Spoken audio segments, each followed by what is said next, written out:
Hey, it's Dr. Storm Shannon, and in this video I was going to go over how to release the psoas.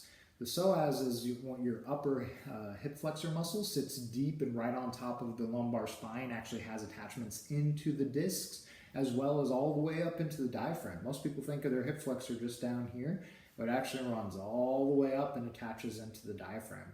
So this muscle connects our lower half to our upper half. So it's involved a lot in almost all kinds of issues, not just lower back, but upper back, shoulder, neck issues. The psoas gets involved quite often. So in this video, we're going to go over how to release it. And I'll show you a couple little tools that they've even designed now to help you release it easier. So the first part is finding it. So if you find that bony knot on the front of your hip, if you can find that in your belly button, the first place to start is the imaginary line between the two. So I'm going to put pressure in there and I'm going to work my way towards that belly button, looking for a spot that's tender, and I've got one right there, and that's common, almost right next to the belly button, so that spot is a little bit tight and tender on me, so that's a good spot to start. If you don't find anything there, once you get next to the belly button, you can actually work your way up towards the diaphragm. I actually have another spot right there, so there's two spots there for me that are a little bit tender. So those are the two spots I'm going to focus on. So the first way to release it is really simple. Just direct pressure with my hands. No tools necessary, right? And put pressure on those two spots. I'm going to lean forward just to shorten the muscle a little bit and just hold pressure for about a minute. So take some deep breaths with it. Try to loosen it up. If I want to get in a little deeper, I'll do it laying on my back. And knees bent up to shorten it still. But this way I can dig in there a little bit better and loosen that. I can also take a ball, put it on there, and then reinforce it with my hands.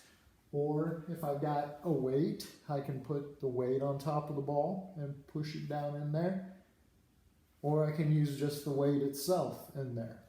So those are all different ways I can release it. I can try to use gravity and lay on it this way and release it as well. A lot of times that helps. A lot of times it depends on the size of the ball. In this case, a lot of times you need a little bit bigger ball to kind of push up in there, but try it and see what works for you.